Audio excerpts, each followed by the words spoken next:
welcome to Sports Week Merseyside yet again. Is this episode 5 now? We are 5? Wow, 5. We're 5 weeks old. I'm Phil Woods still, and you're... I'm Matt Brafel. Still, yeah. Yeah. It's been a busy day of sport on Merseyside because today... Busy week? A busy week, but today is a big, big day in sport on Merseyside, isn't it? It is. At Aintree. What goes on at Aintree? Darts. No. It's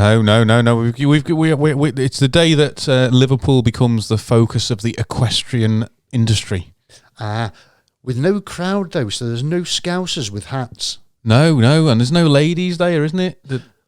Which is just a bit weird, isn't it? I think it's all usually for me now. Obviously, I work over in town in Liverpool where we record the show, just around the corner from the studio, to be honest. And I get used to coming in on the train. And it's obviously we're on lockdown, but it's a weird thing that I've missed. Like last year as well. No, seeing the revelers and the race goers getting on the train and like people being half cut and basically the fumes in the Merseyrail carriage being green with the Guinness and all of the bits and pieces. It's like it's weird. It is weird, but it was a historic day at Aintree nonetheless. So without a crowd, it was a historic day. Wasn't it just? And why was that, Matt? Well, we've had the first female winner of the Grand National ever. And what a day! What a day! I mean, for me, it's groundbreaking, that, isn't it? Do you know what I mean? We go on about inclusion, we go on about equality, and diversity and stuff like that. But what a way to sort of plant a flag for a female jockey to go and win one of the marquee races, not just in England. No, this is one of the marquee races. That's been beamed all the way around the world. Okay, it has, and you got to say well done to Rachel Blackmore. Absolutely, so we do. We have to say a massive, massive well done to her. Well done, Rachel, and well done to me. Well done to you. I won a bet. Did you? In each way on the national. Who for first place or second place? Fourth. Yeah. Fourth. I know Paddy Power was paying. Other bookmakers are available. We're not on the BBC. You can say you still got to say that. I think Paddy Power was paying each way bets down to 6th. That might have been Betfred. One of them was paying each way down to 6th.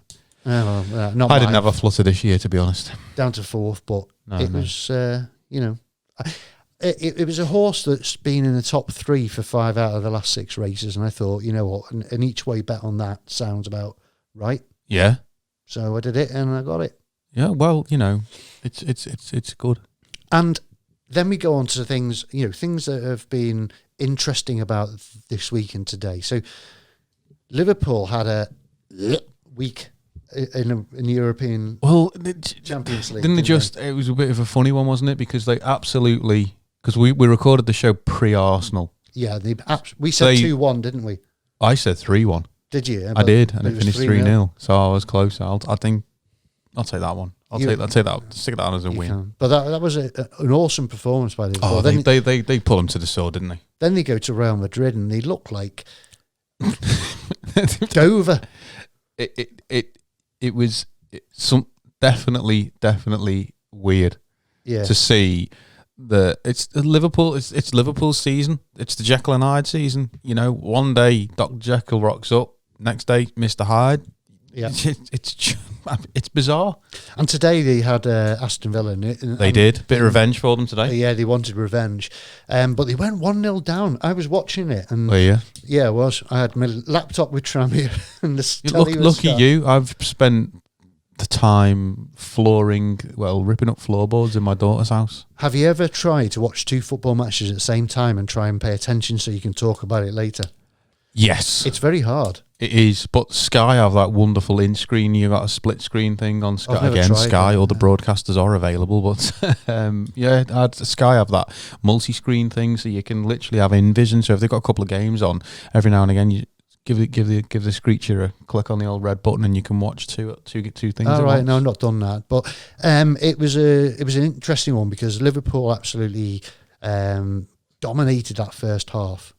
Did they? Well, they needed to do something because obviously they had a little bit of a score to settle, didn't they? They did after the 7 goals, yeah. 7. So this time, but they absolutely dominated, and then just before half time, boom, 1-0 to Aston Villa. Was it? And we thought, what? Is he going to go again?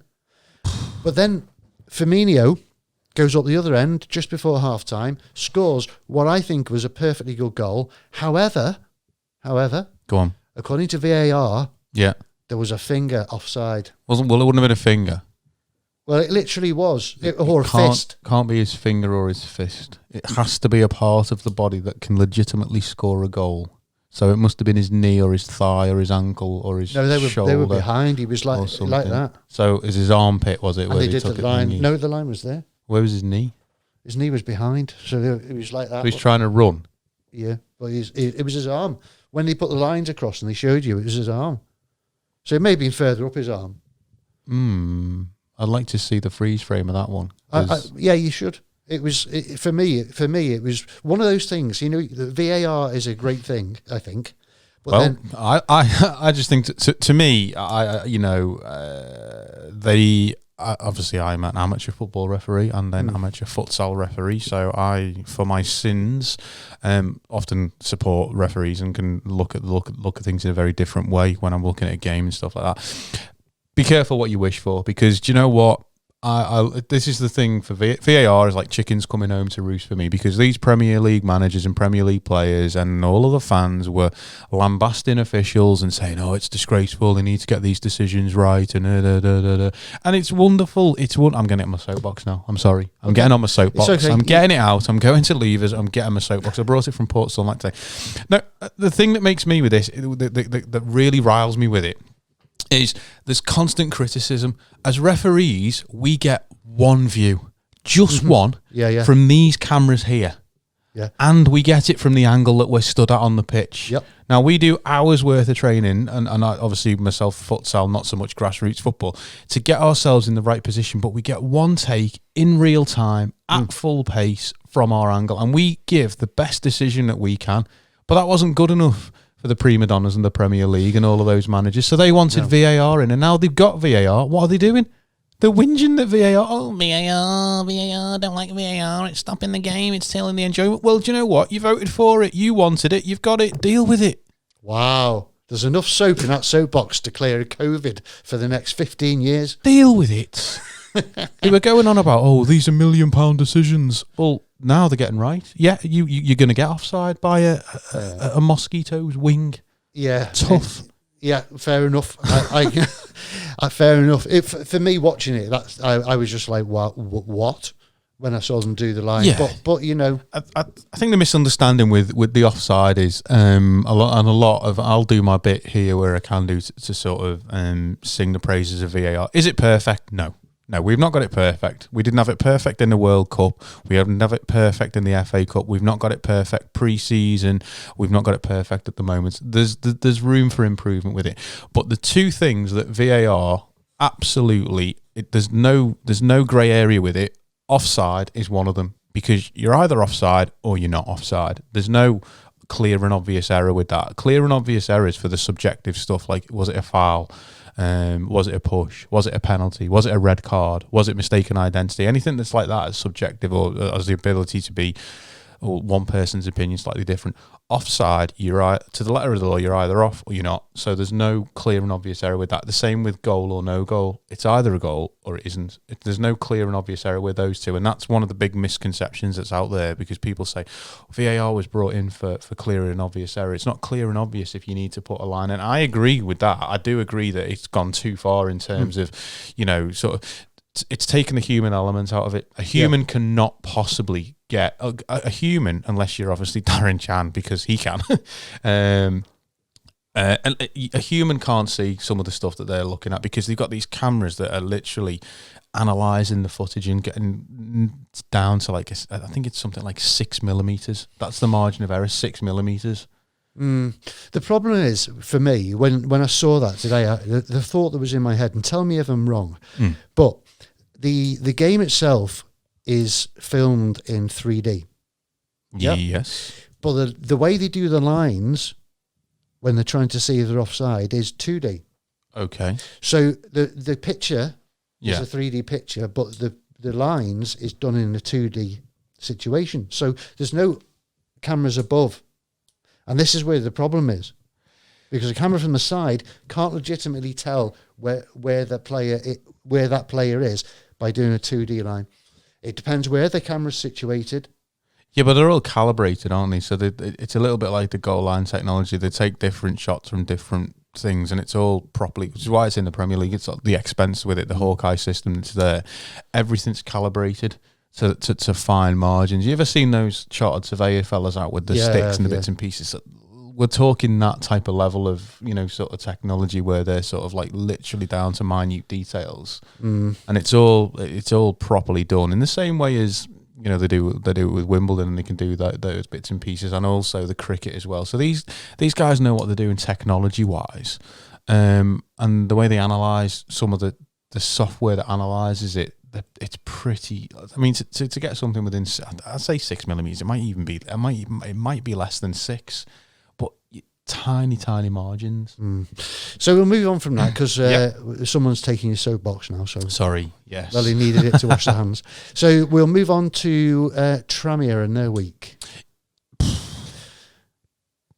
Draws is the name of the game, isn't it? At the moment, draws. I was going to go down the road of daylight robbery. Well, here we go again. Referee time. Well, VAR rules that VAR, and that's not a penalty. Yeah, absolutely. And that for me is. I mean, obviously, we're talking about Tranmere. Yeah, Tranmere against Cambridge. Yeah. We've done a job there. We've scored. Lewis has made an absolutely fantastic challenge.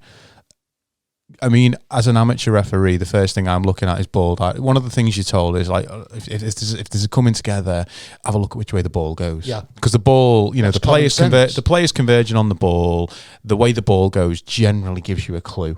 So you've got a Cambridge player going towards goal, and you've got a Tranmere player trying to hack the ball away from goal, and the ball goes the way that the Tranmere player was wanting it to go, so sort of like over and towards the main stand and behind. I mean,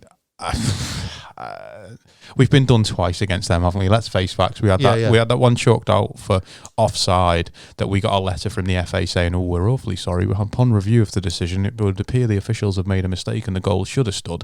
And that would have been 1-0 in the 80. What was it? It was 90 plus 2 minutes. It was an injury time, wasn't it? But instead of getting 3 points, we're down to 1, and then we're 1-0 up there. All right, fair enough. You take your chances, and I'm a firm believer of it. You take your chances. You eliminate the officials' ability to make these decisions that impact the game by taking your chances. If Tranmere are 2 or 3-0 up, we're not talking about it. But one of the reasons why I will not VAR would have ruled that out. VAR would have turned around and said, "Go to the screen. He's got the ball. It's not a penalty. We play on." Yeah, absolutely. And then today, 0-0 away at Scunthorpe, dominated the game pretty much like Liverpool. Yeah, we did. But you said to me, "Have you ever watched 2 games on the screen? Yeah. Have you ever tried to lay floorboards and watch a game as well?" No, not quite. that was my day today.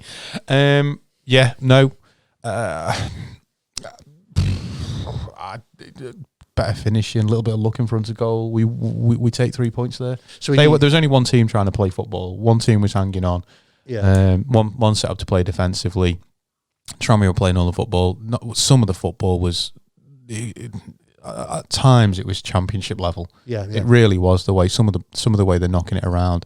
And if we could put the ball in the back of the net, we'd be fine. But at the moment, we're just struggling with that final pass, that final ball. But we're creating the chances. Fingers crossed there'll be someone back on Tuesday or Saturday to do something with those chances. Possibly. Well, Jay Spearing's back. I believe my inside information. Which really isn't inside information. My son bumped into him at work. And he was taken off as a precaution. But obviously, we're just... we've rested him again as a little bit of precaution based on what Keith Hill said. We'd rather give him the time off. And we've got players that can play. Crawford came on today, did a sterling job as what I saw today. Obviously, Spearing's going to be a miss, but we had an adequate stand in there. Be back Tuesday, and then fingers crossed. I think we're Vorney. Yeah, we're Vorney away from running away with the top 3. Yeah, for me. Okay. Well, maybe Saturday will be the game against Salford. That Yeah, we need we'll a result him. Tuesday. We do.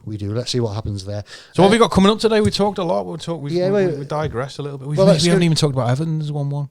Everton. How did they get on? 1-1. 1-1, wasn't it? Because we thought Wolves didn't have enough for West Ham, which we kind of said. We said that West Ham would be enough. So, but it's all tightening up for that fourth place, isn't it? After Chelsea's defeat, they won again today. Chelsea, though. Well, Liverpool winning, of course. Yeah. It's all really, really nice and tight at the top of that. It is top of that Premier League. But Everton, we thought they'd do well against Palace, but they huffed and puffed, and I suppose that's one of those, isn't it? Maybe they're just lacking that killer instinct, Everton. I don't know, because they played Palace 1-1. As we're recording this now, it's 3-0 to Chelsea. So. And that might be the Chelsea difference. were 2-0 within the first. Yeah, they were 2-0 up. 15 minutes, and then they scored a third. Just there now, so that that's done and dusted, isn't it? Yeah, so, big game. Man City dropped points though today. Yeah, they lost home against Leeds, and Leeds were down to 10 men for at least half of that game. Yep, and they scored the winner when they were down to 10 men. They did, which is very impressive. I thought they were all right there. They did well. Big game in the Premier League, really, for that Champions League spot is West Ham Leicester. That's a meaty one tomorrow. It is, isn't it? It is. It's going to be a good one. It's going to be a border or in it. No. You not think? No. Vardy out though. I don't think so. I know. So let's go to rugby. Okay. What's been going on in rugby? So we've had a break. We've had a break, haven't we? We've no Super League. We've had the Challenge Cup. So as we record this, the Wire are playing tomorrow. They're Swinton in the Challenge Cup. But Saints did a job. We said that was going to be a tough game. Saints versus Leeds. They put two prime teams together in the first doings of the thing, and Saints ran out winners comprehensively. I think. Well, was it comprehensively? 26-18. Yeah. You got to do well. It's not comprehensive, is it? But it's against Leeds. It's well, it is. I mean, impressive. They ran in 4 tries to Leeds as 2. So they've done. Yeah. They've done well enough there. All you can do is beat them, and they've gone through to the next round. So we'll see who that brings for them. Yeah, well, hopefully they won't meet Warrington until the final, as we said last week. Yeah, we want to get all the way to the final, don't we? Yeah. We had the guy from Golf Stars on a few weeks ago. We did. So let's have a look at the golf. What's Tommy Fleetwood doing? Well, he's tied 17th. Really? Well, let's not feel sorry for him. Tied 17th, still worth a few quid. Yeah, but he's a bit of a mixed start. He was his first round he was 2 over par. Then second round he was 2 under par, so he was even. And then I think. Well, as we're recording this, I think he must be about probably about 5-6 holes in now. And last I checked, he was 1 under for the tournament. Right. But tied 17th, 1 under. Nice payday for him. But he's done well. He's done better than Rory and the defending champion, Dustin Johnson. Didn't make the cut. Rory never made the cut. Westy didn't either as well, which is a bit of a surprise. I know he's not technically Merseyside Sport Week, but he's gone into it with a bit of form. Westwood, big decision, took his missus off the bag, put his son on the bag, and didn't make the cut. Well, that's it, isn't it? But Tommy's doing Merseyside well there. I think it's tough to get back where he is. Obviously, Rose is 7 under par, so he's 6 shots back, Tommy, from where Rose was. But we'll see. The leaders go out later on this afternoon or this evening. This afternoon over in Augusta, but it's this evening over in here. Yeah, and as this goes out tomorrow, this show, it's yesterday. It would be yesterday. Yeah, would be yesterday. So that's it for the start of the sport. Up the start of it, yeah. So we've got a great guest coming on. Well, I'm excited. I am too. It's Amelia from the Rollerbirds, eh? Yeah, how about that? Another diverse sport, another sport that doesn't get the exposure it should do. It does on here. Have you seen the videos for this? I have indeed. Do you fancy it? Nope. I don't. I'm not even going to say a crossword to Amelia. No. Yeah, that might be wise. Yeah, that might be wise. The only thing I can think about is, it's controlled aggression. It is controlled aggression. Yeah. Let's hope she takes it all out on the court and not in here in the studio. Yeah. Anyway, so we'll go over to that now. That's the interview with Amelia from the Rollerbirds. Yes. Coming up now.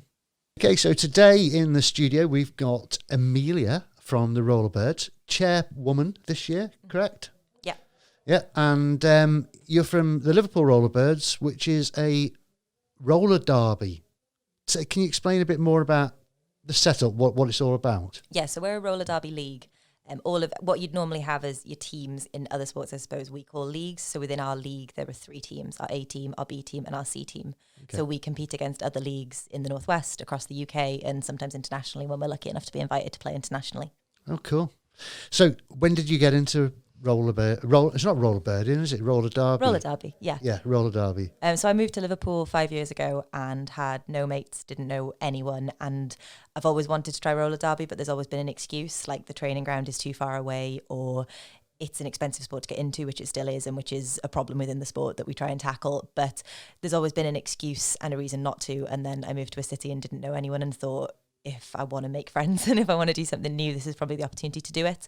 And I went along on my first session and it was absolutely incredible and has genuinely changed my life. They're the most amazing group of women in the world and the sport's incredible, and it's a brilliant way to improve your confidence, to get to know people, and it's a different kind of exercise that I think a lot of women have been looking for a very long time. You mentioned it was expensive to get into.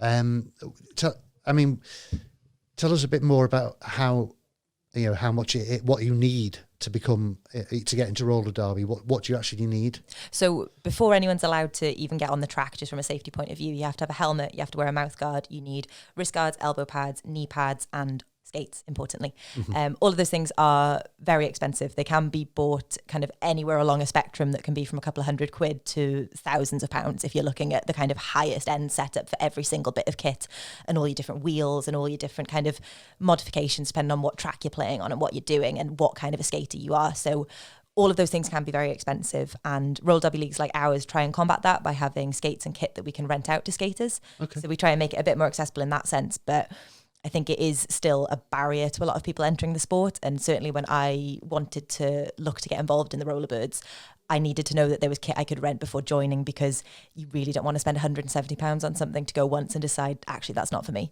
Okay. You're wearing a bit of the kit today, aren't you? There you go. And for people that don't know what roller derby is or what happens in a roller derby game, mm-hmm. like Matt. Well, I've seen the videos on the internet and I was like, oh my. And I thought I was expecting like an age restriction, warning harmful behaviour sort of type thing when I was looking at it, and some sort of like disclaimer on it. I was shocked. It is, yeah. It's a full contact sport. It's full on. But the basic premise of it is that you have 2 teams of 5 skaters, 4 blockers, 2 jammers. The jammers are the point scorers, so they're like our strikers. And essentially, you have 4 defensive players that line up in walls. So their aim is to stop the jammers getting past. So their entire goal is to stop the opposing team from scoring points. The way that you score points is by passing the hips of an opposition player. So for every set of hips you pass, that's 1 point. But if you get hit off the track and run back, you don't get those points again. You've got to fight back through the pack. So each revolution, you can get up to 4 points from the other skaters on the track. And we play in what are called jams. So jams run up to 2 minutes. And the leading skater, so the jammer that breaks out of the pack first, that gets going and starts scoring points first, can call off the jam. So you might have seen in the videos that when someone scored a certain amount of points and they want to stop the opposition getting a lead, they'll do this. Right. So you kind of tap at your hips. That's how you call off the jam. That's it. No more points can be scored. It ends. So a jam can last 10 seconds. It can last 2 minutes. The whole game lasts an hour. Right. Okay. So are you going round in circles? Yeah. So chasing other girls? There's no chasing. The only chasing you'll do is if you're trying to chase down. If you're a defensive player, a jammer's just got past you and you think, I can just about get her. You want to chase her down, hit her off the track, run her back, because a jammer has to re-enter the track behind the player that's knocked them off or behind other players. So that's one way of kind of making up ground, is to continually knock a jammer off the track so that they can't make any ground. So that's one technique you can play. But the 3 roles you have in roller derby are defensive players in the walls, the point scorer who's the jammer, or the offensive player, which is usually the pivot. Right. So I don't know if you noticed when you looked at the videos, we wear hats on top of our helmets. So the star is the jammer, so that signifies that you're the point scorer. And then there's another player who has a stripe down the hat. That's the pivot. the pivot can become the jammer. So if the jammer takes off the hat, say if they're stuck at the back of the wall, they've been fighting and fighting and fighting, they can't get through, they're not scoring points, and they're knackered, you pass the hat to the pivot, and the pivot becomes the point scorer. Right. So you came to Liverpool with no friends, and you joined something to make friends by throwing them off a track. By hitting each other over and over and over again. You watch some of these videos? I did watch some of these videos. I know. Rough. It is. It's I think for a lot of the people that I play with, I know that we've talked about having been offered certain sports as young women and kind of children in school. You get offered hockey or netball or what are considered to be traditionally female sports. And I think a lot of us grew up going, well, I don't really like sports. I'm not a sporty person, and missing out on a great deal of enjoyment as a result of it until we found a contact sport. And we have a lot of people that play for us that do very stressful jobs. They've got really full on lives, and you've got this outlet that you have a couple of times a week where you can just put it all on the track. It all comes out there, and then afterwards you leave feeling a lot better. But it's got to be controlled. Yeah, so there are rules. So it's not about just literally just going out there and lamping someone off the track. You've got to do it in just in case our audience are thinking they've had a bad week, they're going to go and smash someone in. It's controlled aggression, isn't it? It's got to be done within the certain parameters. Yeah. So we've got what are called legal target zones. So there are places you can hit a person and parts of your body that you can hit with. So anything that's forearms up is legal. The sides of your back are legal. If you imagine it like a surgical apron, they're kind of the areas that you're allowed to hit and allowed to hit someone with. The whole front is legal, obviously not the face. And we have a lot of penalties. So in terms of the things that you can get called for, there's a forearms block, a low block. You can get done for a high block. You can get done for kicking someone's legs out underneath them. You can get done for if you when we're in a wall and we make kind of like a structure to stop people getting past. If someone challenges the link, like the two arms that are linked together, you have to drop them immediately. If not, you clothesline someone and you end up taking them off the track. So everything is governed by a vast set of rules that runs to something like 80 pages. Wow. Still very, very, very rough though. Even if you got rules, it's still very rough. How many injuries have you had? I've been quite lucky. So I've never had any major breakages or kind of big issues, thankfully, and hopefully I never do. Most of my injuries come from when I'm running at the pack at speed. So if you're the jammer, some people like to run around or kind of juke. So you trick people by throwing your weight one way and then going another way.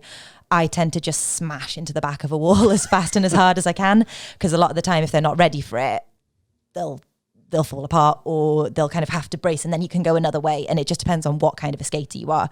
But the most injuries I get is from running very hard and fast at a group of people, and then they'll just kind of like ding a little muscle in your or like it'll be then you suddenly get like a dead leg and you can't walk. But we're very well padded, and I think the only injuries I've ever had have been from people accidentally kind of getting in my face. Right. But an accident can't be helped. No. So you haven't had any major injuries, but how many times has an ambulance been called to a roller derby that you've been in? Well, so we have, whenever we play kind of proper games, whenever we play against any other teams, there's medics that we have to have on site for that. I've seen some bad injuries in the times that I've been playing or been at tournaments and then stayed to watch the other games. They are few and far between, and they're always the results of accidents or kind of like freak incidents that happen in very few games. And I think it's a sport where we have almost as many referees as skaters on the track. You've got a number of referees in the centre and around the edge of the track. So with it being so high contact and so fast paced, the priority for everyone is to make sure that everyone's safe. And the sport's getting very good at dealing with concussions and making sure that those are appropriately dealt with. Because I think a lot of the time you take a blow to the head and you go, no, I'm fine. Let me back on the track. I'm fine. I want to keep playing. And it takes someone else having to say to you, you're not playing and you're not going to play for 2 weeks now, because you need to make sure that you're okay. Come back when that's passed. So that's interesting. You've had, concussion, like obviously the protocol for that side of things, because there's obviously I digress a little bit, obviously, but rugby's got its concussion protocol. Football's now looking at bringing one in. So it's interesting that there's some of the, I think it's probably fair to say, non-mainstream sports are a hell of a lot better with health and safety and concussion protocols than some of the mainstream sports. And you'd assume that would be the other way around. Like, obviously, the vast majority of high participation sports that have it spot on. But it's good that you've got that. Yeah. Especially with it being a contact sport and stuff like that. To me, health and safety, you've got to do it right. There's even specialist kit that you can get. So the kind of leading mouthguard brand that most of us use has a new mouthguard that it can detect shock and can detect the level of a shock. So it connects to an app on your phone, and if you take a blow to the head, it'll tell you that was a low impact blow, you're fine to keep going. And it'll let you know if you've taken a hit that is too hard and you need to stop, or you might be in danger of concussion. So that's relatively new. That's come into place in the last 2 years, that you're able to buy that piece of kit if you want to. But the sport as a whole is very switched on to the risks and making sure that people are protected. That's good. That's good. So if I'm not, it's just women, isn't it? No, so we're a gender inclusive league. So anyone that identifies as female or non-binary is welcome to play as part of our team. Anyone that, women, trans women who are also women, of course, and non-binary skaters are welcome to be part of our league. And that's something that we're very passionate about, and something that we hope is clear in our inclusive policies. There are men's roller derby leagues, and there are also mixed gender leagues. They're kind of fewer and further between. It's more commonly seen as a women's sport. Yeah. Well, I mean, it's good to hear that, actually, because there's been a lot in recent times over being inclusive in almost every sport, really, hasn't there? So somebody coming along thinking about doing a sport, fancies a bit of a go roller derby, how do they get in contact with you? What happens to train them to make sure that they may come in with no skill? Yeah. Tell us a bit about the process to get to where you're at, really, where you're maybe at the top of the game. I mean, I'm far from top of the game, but, I like to get involved. Yeah. You'll be higher than I'd be anyway. Yeah. So I couldn't stand up on skates when I started skating. I tried them on in the changing room when one of our members helped me lend out my kit, and I fell straight over the second I stood up on them. Right. So it doesn't matter. Our best players, a lot of them couldn't skate before. A lot of the skaters that have kind of gone on to have tryouts for Team England and Team Wales and Team Scotland couldn't skate when they started skating with us. So what we do is we have a Hatchies program, because we're the Liverpool Rollerbirds. So our hatchlings are the skaters that we train up. So we have a program that runs for several weeks where we teach the basics of skating. So stops, posture, stance, how to hit safely, how to hit legally. We teach the rules of the game. And you also have kind of endurance tests, like your laps. So you have to get a certain number of laps in a certain number of minutes to make sure that you've got kind of the stamina and the physical ability to then play the game, because the game is so full on. So that's how we get people ready. And if anyone would like to join the Roller Derby League, they can find us on Facebook or on Twitter, or they can email hello@liverpoolrollerbirds.co.uk. Right. Okay. The amount you said, did you say there's 3 teams in Liverpool or Merseyside? Within our league, there's 3 teams. So we've got our A team, who are formerly called the Sisters of Mersey, but they're the Liverpool Rollerbirds A team. Our B team, who are the Yellow Shove Marines, who are now just Liverpool Rollerbirds B team. And we have our newly formed C team, who we've had in over the last 2 years, because there's been not only a growth in our membership, but a real professionalisation at the top level of the sport, which has meant that to give everyone a fair chance of gameplay, rather than having people sat on the bench, it makes a lot more sense to have a team that is dedicated to each ability level, and to make sure that they're getting games with other teams of that ability level. But within the Merseyside area, there's also Wirral Roller Derby. And they're the other team that's left. Right, okay. Have you played Wirral? Yeah, we've played Wirral a lot in the past, yeah. Okay, what was the last result? Oh God, it's been years since we played Wirral. It's before I started, so it's been a long time. I'm just trying to go which side of the water is actually the best at roller derby. That's what I was trying to do. I'm bound to say Liverpool Rollerbirds. Liverpool, is it? Right.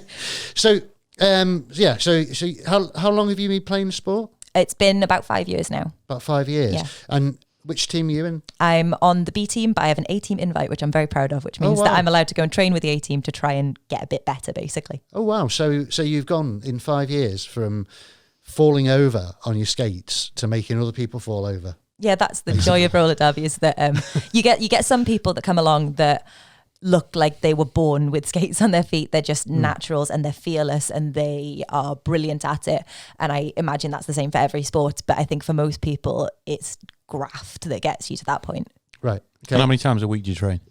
So I train 3 times a week. So 2 hours on a Wednesday for the B team, 2 hours on a Thursday for the A team. And then, the weekend sessions are quite a bit longer. So we skate for 4 hours on a weekend, which is when we play what we call scrimmage. So it's like a mock game that we play against each other. Okay. And it's just, it just goes on and on and on. Yeah.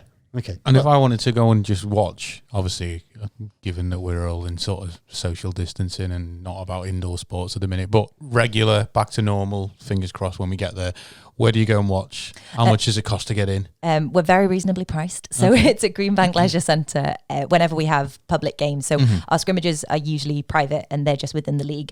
But we'll play other roller derby leagues, whether it's in tournaments or in friendlies or other games. So we'll have those at least kind of once a month usually. And that's at Greenbank Leisure Centre. And it's usually under a tenner to get in, and you get to watch 3 games of roller derby. Well, that sounds cool. I might do that. We've got some things to do, haven't we? We do. We've got baseball to pick up, haven't we? Rollerbirds. They've got draft ale as well in Greenbank, so that's a benefit. You can have a pint and some chips while you watch it. Ah, sounds good. And he just moved above the baseball fellas here. Yeah, because he just offered me some water. So okay, well, it's been brilliant to learn a bit. Actually, before you do go, and before we finish, has Liverpool produced any players for GB national teams? Yeah, or Wales or Scotland? Yeah, so we are very lucky to have quite a few of those players on our squad. So Becky Ruckus, which is her roller derby name, a lot of people within roller derby have different names, kind of like wrestling, that they have for their like on-track persona. So Becky Ruckus is not what's on her birth certificate, but she's on Team England and is phenomenal. Just one of the greatest skaters I've ever seen. And then Tids plays for Team Scotland and represented them at the World Cup a few years ago. And we also have Megan Love, who played for Wales. Okay, cool. In the World Cup, is it a case? I mean, it's a very American sport, or it comes from America. Is it something that in the World Cup the USA usually win? Yeah, well, to be honest, the last World Cup was the closest it's ever been. So Australia and the USA were in the final, and it was a real nail biter and very exciting. It was held in Manchester last time, which is the first time it's been in the UK, which was really exciting. And yeah, the USA won, but who knows? Australia might get them next time. How good are England? They're much better in recent years and are kind of pushing for top slots, but it's largely dominated by Australia and the US, mainly because the size of the leagues, the popularity of the sport, and also how seriously it can be taken. Like, you've got athletes in Australia and in the US who are, through brand partnerships and sponsorship deals, able to be semi-professional and almost entirely dedicate themselves to the sport, whereas all of our skaters work full-time jobs. I suppose the exposure as well, and you go to America and stuff like that. They've got a lot of sports channels over there across the cable networks and other bits and pieces. And like with any sort of sport, isn't it? The more exposure you can get to it, and if you get that golden egg of a TV deal with somebody, or someone comes along with a lovely bit of money to sponsor somebody, then the exposure goes. And in America, that's just the way that it is, isn't it? It's that they have that around there. I imagine in Australia probably the same in terms of that. What coverage do we get in this country, in terms of, is there limited coverage? Have we ever had sort of BBC stuck it on the red button or anything else like that? The BBC bought the rights to show the World Cup last time when it was in Manchester, but that was on the iPlayer function only. There are all sorts of exciting tournaments and like European level tournaments, international tournaments that happen in the UK. They're often not televised. They're streamed on YouTube a lot of the time. So if you're someone that's already into the roller derby and that you know where to find it, you know where to seek it out, then you'll be able to watch it. Yeah. I think that is one of the things that would massively help the sport grow, is if it could be somewhere that someone may stumble upon it, or where someone who isn't already aware of the roller derby might be able to get involved in it. But hopefully that's in the future. Fingers crossed. Fingers crossed. It's been lovely to have you in. Yes. And yeah, we always ask this question at the end. As we come out of COVID, what's the plan? So hopefully we'll be able to return to the sport as of May 17th, when indoor contact sports are allowed to resume. It's been more than a year since we've been able to skate, and we've tried all sorts of things to fill the void. We've been trying ramp skating, park skating. We've been trying to do a lot of outdoor kind of skate related sports, but nothing comes quite close to smashing into someone at speed. And you can't do that with social distancing. No. Not at all. All right. Well, thanks very much. You take Brilliant. care. Thank you. Have a fantastic week and best of luck for the future. I hope you get in that A team. Really do. I'm sure you will. Thanks. Stay positive. Thank you, Amelia. Yeah, thanks. That was a great interview, that, with Amelia from the Roll Yeah, Birds, wasn't it? yeah. And I didn't realise we had international teams. No, I didn't either. And didn't realise that a lot of the international players, albeit not necessarily England ones, we've got a multitude of international players playing for Liverpool. I know. It's great. It's great for the sport. And she told you how to get in contact, so if any of the viewers want to enjoy a bit of roller birding. Instagram, Twitter. Roller derby. Tweet people, tag people, Instagram them, snap them, whatever they need to. Well, don't snap them. God, don't snap them. No. Snapping no. them, that's what you'll be doing when you're playing it, but when you're getting involved in it. Snapchatting. Yes. I don't know whether they're on Snapchat. But anyway, it was great to see her, great to talk to her. And we're going over now to our phone-in. Yes. Who have we got? We've got a guy, we're going to speak to a special guy from Ghana. Got Ghana. We need a map. We can start putting pins in the map for where we've got people. Tranmere fan from Ghana. A Tranmere fan Because from Ghana. you've got to get someone from New Zealand, haven't you? I've got to get a Liverpool fan from New Zealand, yes. And then I've got to try and find a Merseyside fan in the Christmas Islands. The Christmas Islands. I need to speak to my wife's... Egg? No, my wife's uncle. Oh. Andy is in New Zealand, and he is a Liverpool fan. Well, so I need to make contact with him and get him on, because it's been a while since he's seen him. But anyway, yeah. So we're going over to the phone in, and we'll be speaking to someone from Africa. So over we go. So we're going to welcome Ishmael to talk about Tranmere, and he is calling from. Well, where are you calling from, Ishmael? I'm calling from Accra, Ghana, West Africa. Ghana in West Africa. That's a long way from a long way from Prenton Park, isn't it? it's a long way from Birkenhead. Yes.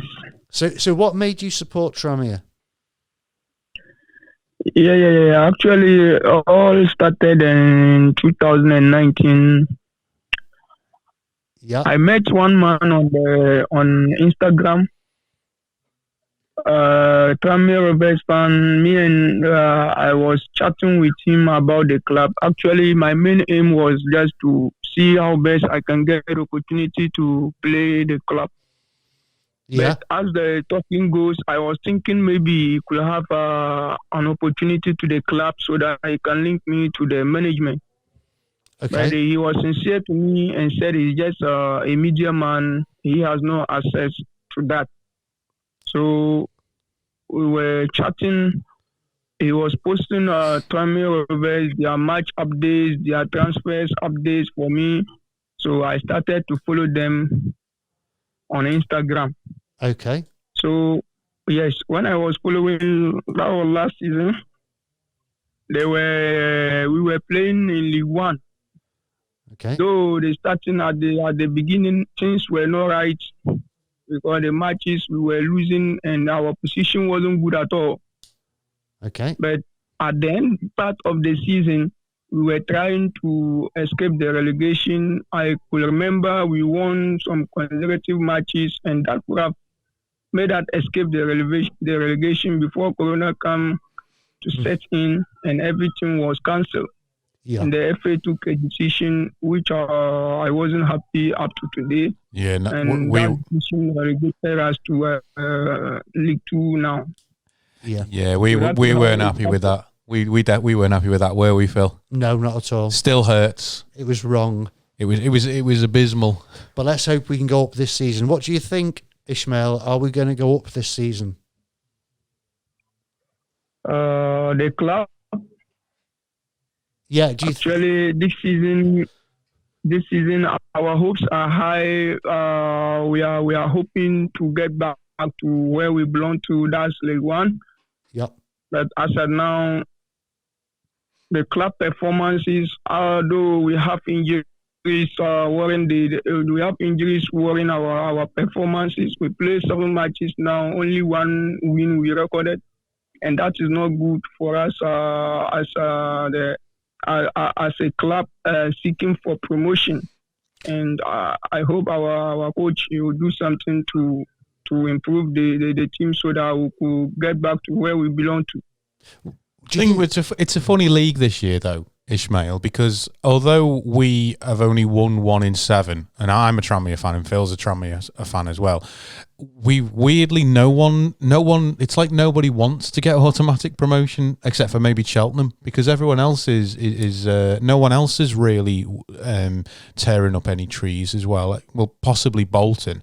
Who had a good result today. But despite the fact that we've only won 1 in 7, nobody else has taken advantage of that. No one appears to want to take advantage. All of the teams at the top of the league have had a poor run of results or are in poor form at the moment. Yeah. And that's why I said always, if you look at our club, actually, God being so good to us, wherever things are not going well for us, and our competitors too are suffering the same fate. And as always, we have a goal advantage ahead them, or we have 1 point or 2 points ahead them. It always keep us where we are, and it always maintain our position. Only today, our results, our 0-0 results with Scantop and the Bolton win, make Bolton come ahead of us 2 points. And that one we need to follow and catch them up, because Cambridge to lose today is just a good news. But we are hoping as the days are going, our injured players will come back and boost up the squad so that we'll see how far we can make it. Well, Jay Spearing back next week. Jay Spearing back possibly Tuesday for the Walsall game, and I think we may see Varney. If we don't see him Tuesday, I've got a sneaking suspicion he'll be on the team sheet in some capacity next Saturday. But we've got the game in hand on Tuesday against Cambridge. We've got the game in hand over Cambridge, not against Cambridge. Game in hand over Cambridge. So a win against Walsall, and then we will potentially close the gap to Cambridge by 4 points, because obviously they got beat today. We managed to get a point, and then if we win again on Tuesday, that's another 3 points. So we're bringing Cambridge a little bit closer to us with that win and putting the pressure on them. And obviously, we know at the moment it's not in our hands at the moment. We do need Bolton to drop points now, and I think it's going to be quite. It's going to be there's a few twists and turns. Yeah, I don't think that Cheltenham or Cambridge are solid in the promotion places at the moment. Both of them are. No one really wants him. No one's grasping the league. No one's really running away with it. No one's putting loads of points on the board and saying we want automatic promotion. I still think all 3 places they're not finalised for me. No. So where do you think we'll finish at the end of the season then, as a guess? Yeah. Actually, I'll be happy we finish at the automatic promotion, because playoff, me looking at the playoff, I don't think we can go on, because if you look at the beginning of the season, we played this in Papa John's Cup. Yeah. So that one alone, as we play to the final level, there is some level of fatigue in the players. So I think I'll be happy we just make it once and for all. And that's it, so that we'll look ahead of next season while we'll go to League One and do. Okay. Are you going to get over from Ghana to come and see Tranmere at any point? Pardon? Are you going to come and see Tranmere are you going to travel from Ghana and come and see Tranmere one day? Yeah. The club love me, and all the fans love me. I thank them. I thank the club. I thank the fans, whatever they have done for me. Everything is still on process. I think because of the lockdown, by this time, I will have get opportunity to visit the painting park. But because of the lockdown, everything is suspended to next Yeah, we see about letting the fans inside the stadiums. Yeah. Well, we'll leave it there, but we'll hope to see you one day at Prenton Park, and we'll have to take you into the tent. We have a fan zone, and take you for give you a proper Birkenhead welcome, and then you can go to the cool rooms afterwards. Yeah. You take care of yourself. Have a good evening. Yeah. Thank you for calling. Bye, Ishmael. Okay, Bye, Ishmael. Thank you. I would like to say. Okay, bye. Interesting to talk to somebody not from Merseyside. I know, not your traditional Tranmere Rovers fan. No. He seems to. The story with him, as far as I'm aware, is Tranmere fans got to know about him and sent him a load of gear. Yeah, well, my son follows him on Instagram. Yeah. I don't know what that is. That's like Twitter, but with photographs. Is it? No, I do know what it is. I'm not that old yet. So we start with what's going on next week. We shall. So next week we've Liverpool. Go with Liverpool first. Yeah, Liverpool. They got two games. They got the return leg of the Champions League. Can they pull that back? I think they can. It's only 2 goals, isn't it? Depends what Liverpool turn up, though, doesn't it? But it's 2 goals. Let's be honest. But Real Madrid did rip them a new one. They did, but a good Liverpool turning up. The Liverpool that beat Arsenal, they turn up. It's only 2 goals because they got the away goal. Yeah, they can afford. Obviously, if it finishes 3-1 to Liverpool, we go to extra time and bits and pieces. But if it's 2-0, they go through. Yes, and that's not a big ask. No, it's not a big ask if they can keep it tight. But the thing with Real Madrid is they did that sort of. They just went, yeah, fine, we're going to sit back. You attack us. We're going to leave you have the ball, and they did that in Madrid. And Liverpool couldn't do anything with that ball. They couldn't score goals. They scored 1 goal, and then Madrid just waited for them, and then on the break, bang, 3 goals. So I foresee a very similar performance from Real Madrid. They're going to sit back. They're going to let Liverpool have the ball, and they're going to say, yeah, come and beat us because we know that we're good enough to take you on the break. Well, let's see what happens. Yes, fingers crossed for them, though, because we want to see them do well, but it's a tough ask for me. It is a tough ask, but I think they'll do it. Everton? So Everton haven't played yet this weekend, so they're away at Brighton on Monday. So there's a bit, and then they've got sort of Tuesday, Wednesday, Thursday off, and then they're home to Tottenham on the Friday. So they're the last fixture of this week's Premier League and the first fixture of next week's Premier League. That's tough, that, isn't it? Yeah. Well, you know what? Let's not feel too sorry for them. No, not the millions they earn. Yes, but they've got Tottenham. That's a tough. Yeah, I mean, if they've got because they're still in with a shake-up. We've talked about this. They're in the Champions League or the 4th place, top 4 shake-up. So that's a game they need to win. Yeah, and to be honest, Tottenham are not firing on all cylinders. No, and Jose's admitted that he needs other teams to do him favours. So they're going to be that's a game that they're in control of. Although he said that they need teams that. To do them favours for games they're not in control of. So there we go. So going on to rugby. You missed Liverpool out. Liverpool have got another game next week. Oh, what have they got? So they are the last there on Monday, and they are away to Dirty Leeds. You can't say Leeds. You can't say that, can you? Dirty Leeds. It's not really. It's just it's a thing. The normal Leeds. Yes, normal Leeds, who had a good result today, didn't they? They did. They did indeed. Beat Man City. Yes. My Dallas isn't my best friend's mum supports Leeds. Yeah. No, his dad, sorry. Oh, nice. Leeds will be 1 down. Is it Cooper got sent off today, didn't he? He did, yeah. VAR did its job. Yellow card on the pitch. Yellow card on the pitch. Referee going to have a look at that. Not red card, talking about VAR again. VAR did its job. No, VAR, not talking about it. Right, we'll move on to rugby.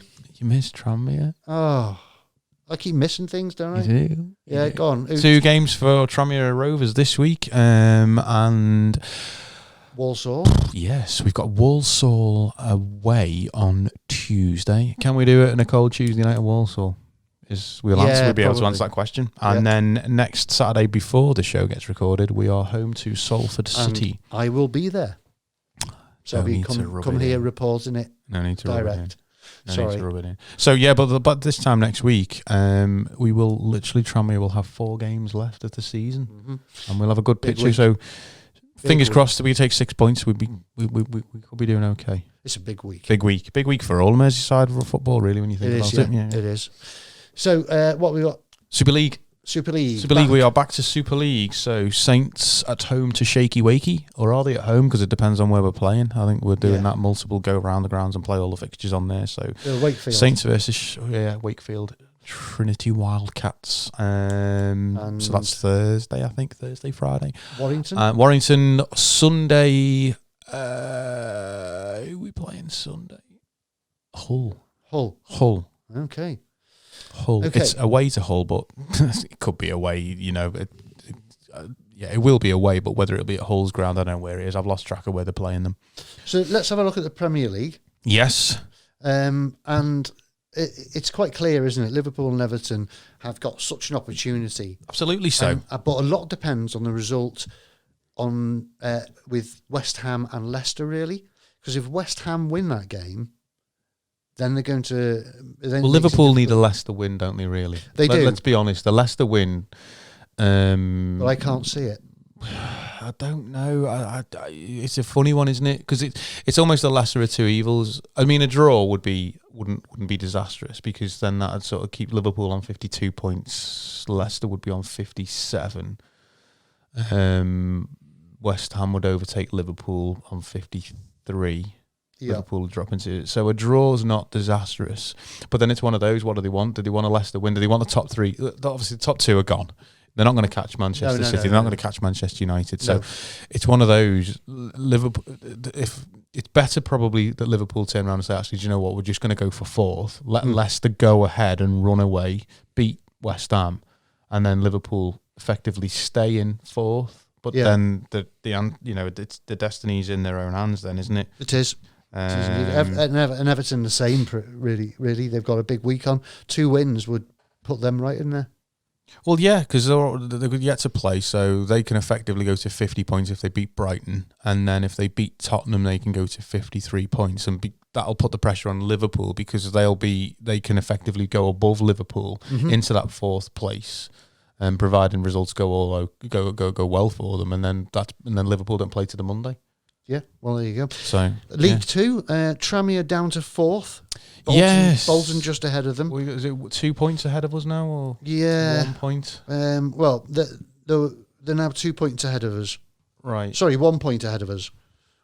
Okay. 66, 67. What's the top two? Top two are 71 and 67. And then Cheltenham still got a game in hand on Cambridge. Yeah. So that's 67, 74. The game in hand's crucial. That it win. Is. We're on the same games as Bolton, though, aren't we? Yes, we are now. Right. So we need someone somewhere to do us a favour. The gap really isn't that big, though. So 66 to us, 72 at the top. It's not a big gap. 71 on top, isn't it? No. Cheltenham. Oh, Cheltenham are top now, Cheltenham are top now. So Cambridge 72, 71. And then we're on. Awful team. Tranmere 66. Awful team. Awful team. It's just because he beat Tranmere. No. It's called football. The clue's in the title. You play it with your feet. You do not sit there and just go, let's throw it in, way, and just cause carnage in the box. Hold on. They're going to get found out. They get up, they're going to get found out. Hold on, Matt. No, don't. No. We are Tranmere fans, are we not? No. And did we not have Dave Challoner? Don't do it. So you can't complain about Cheltenham. Well, I can, because we did it for years. No, we didn't. We had Dave Challoner, but we also had Andy Parkinson. We also had Nicky Henry. We also had Ned Kelly. We could play football. Yes, we had that as part of our arsenal, but we certainly didn't build promotion pushes. We did not get to the 2000 Worthington Cup final purely on that throw. No. We had a team that could play some football. Yeah, it was just an alternative that we had at our disposal when we needed it. Yeah, we didn't necessarily rely on it. We had some good football players back in the day there. But Alan Marr. To be fair, it's worked for Cheltenham. Yeah, well, I mean, it looks like it's going to get them promoted. Will it keep them in League One? No, not a chance. Not a chance. So anyway, that's it for today. Yes, it is, isn't it? Yes, I've mustache. Time to go. You've got to go to B&Q. I've got to make B&Q for 8 bells. Pass through the tunnel. Thank you very much for watching today, and we will see you next week. We don't have a clue who's coming in next week because I haven't organised it yet, but I will do. Yes, we'll get somebody in. Take care. Enjoy your week. Bye-bye. Enjoy your week. Bye now. Bye.